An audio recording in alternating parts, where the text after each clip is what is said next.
चुनरी के पीछे क्या है, चोली के अंदर। पप्पू यादव और पागल हो गया। महिलाओं पे गिद्ध दृष्टि किसकी है? अमेरिका से लेकर के भारत तक नेताओं की। हर दिन नेताओं का सीसीटीवी फुटेज। सियासत के मंच से फिर उछली एक ऐसी चिंगारी जिसने पूरे देश की आधी आबादी के सम्मान को झुलसा दिया है। जी हां, पप्पू यादव का वो विवादित बयान जिसमें वो कहते नजर आते हैं कि 90% महिलाओं का राजनीतिक करियर नेताओं की बेट से शुरू होता है। ये सिर्फ एक बयान नहीं बल्कि उन लाखों महिलाओं की मेहनत, संघर्ष और पहचान पर सीधा हमला है जिन्होंने अपनी काबिलियत से मुकाम हासिल किया है, और वो भी तब जब खुद की पत्नी सांसद है। सवाल ये है कि क्या व्यक्तिगत आरोपों के नाम पर पूरी नारी शक्ति को कटघरे में खड़ा करना अब सियासत का नया ट्रेंड बन चुका है, या फिर ये वही पुरानी बीमार सोच है जो हर बार महिलाओं की सफलता को उनके चरित्र से जोड़कर छोटा करने की कोशिश करती है। दोस्तों, वो कहावत तो आपने जरूर ही सुनी होगी कि एक मछली पूरे तालाब को गंदा कर देती है, लेकिन ये कहावत यहाँ भी छोटी पड़ जाती है। यहाँ तो पूरे तालाब को ही गंदा घोषित कर दिया है। जी हाँ, पप्पू यादव का यह बयान उस घटिया सोच को और मजबूत करता है जहां महिला की मेहनत, संघर्ष नहीं बल्कि उसके चरित्र पर सीधा सवाल उठा रहे हैं। पप्पू यादव का कहना है कि 90% महिलाओं का राजनीतिक करियर नेताओं के कमरे से होकर गुजरता है, सीधे सीधे आधी आबादी के सम्मान पर सवाल खड़ा करता है, वो भी बिना किसी ठोस तथ्य और तर्क के। इस तरह का आरोप न सिर्फ गैर जिम्मेदाराना है बल्कि समाज में महिलाओं की छवि को ठेस पहुंचाने वाला भी है। हालांकि ये सच है कि समय समय पर महिलाओं के शोषण की खबरें आई हैं, लेकिन कुछ घटनाओं के आधार पर पूरी महिला समाज को कटघरे में खड़ा करना कहां तक उचित है? क्या ये उन तमाम महिलाओं के संघर्ष, मेहनत और काबिलियत का अपमान नहीं है जिन्होंने अपनी पहचान खुद बनाई है?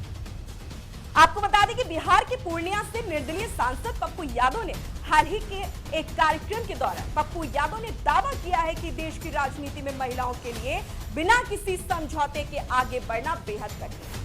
उन्होंने यहाँ तक कह दिया है कि बड़ी संख्या में महिलाओं का राजनीतिक सफर प्रभावशाली नेताओं के निजी दायरे से शुरू होता है, यानी कि नेताओं के बिस्तर से शुरू होता है। उनका यह बयान सामने आते ही विवादों में आ गया और इसे महिलाओं के सम्मान के खिलाफ बताया जाने लगा। अपने बयान को आगे बढ़ाते हुए पप्पू यादव ने सत्ता और राजनीति में महिलाओं के शोषण की बात भी कही। उन्होंने आरोप लगाया है कि कई जनप्रतिनिधि महिलाओं को सम्मान की नजर से नहीं देखते हैं और राजनीतिक तंत्र में एक गलत संस्कृति विकसित हो चुकी है। इतना ही नहीं, उन्होंने नेताओं के आचरण पर सवाल उठाते हुए यहाँ तक ये भी कहा है कि जनप्रतिनिधियों के मोबाइल फोन की जांच होनी चाहिए क्योंकि उसमें आपत्तिजनक सामग्री होने की संभावना रहती है। महिलाओं के सम्मान की बात लोकसभा के भीतर हो, ये मजाक का पात्र, हंसी का पात्र। विधानसभा में हो,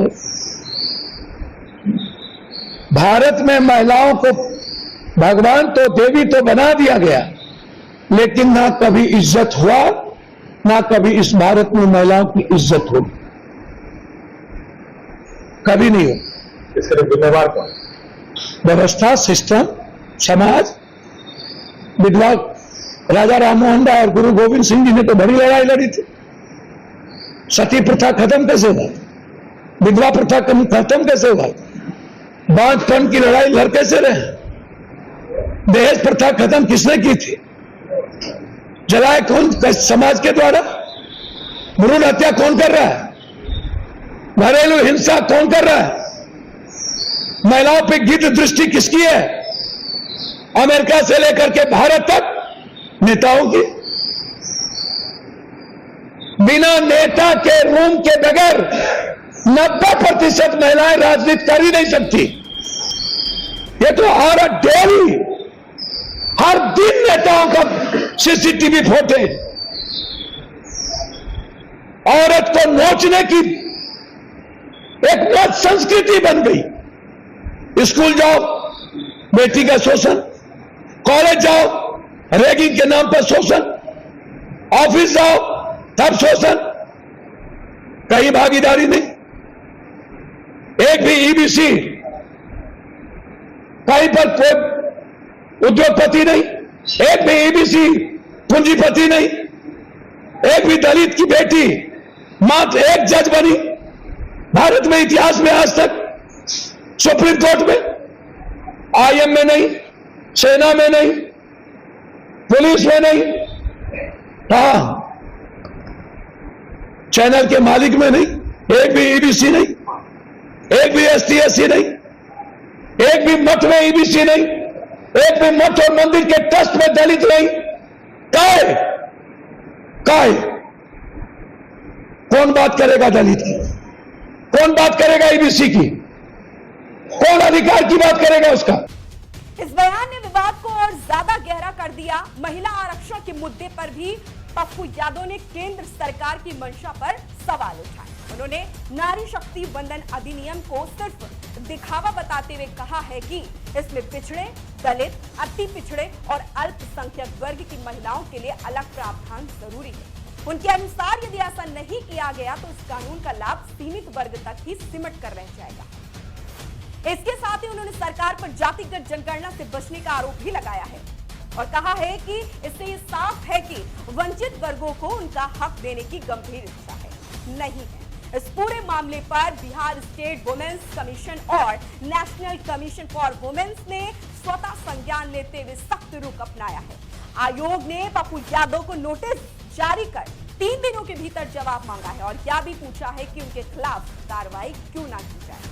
महिला आयोग ने उनके बयान को संकीर्ण और भेदभाव मानसिकता का प्रतीक बताते हुए सार्वजनिक माफी की मांग की है।